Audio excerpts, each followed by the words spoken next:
बिरयानी पनि कति मिठो के खाँदा खाँदा कति छिटो सक्यो त्यो थाहै न। फेरि पनि स्वागत छ मेरो छोटो मिठो ब्लगमा। आज चाहिँ हामी हस्पिटल जाँदैछौँ। हस्पिटल जानुभन्दा पहिला अनि हामीले चाहिँ बाइकमा पेट्रोल हाल्दैछौँ।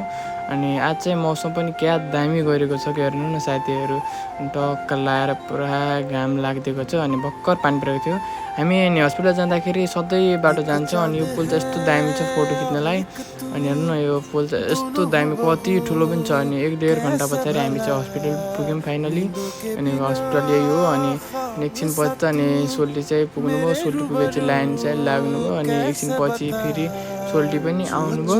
आइसकेपछि अनि अहिले चाहिँ हामी बाहिर जाँदैछौँ। बाहिर आइपुगिसक्यौँ।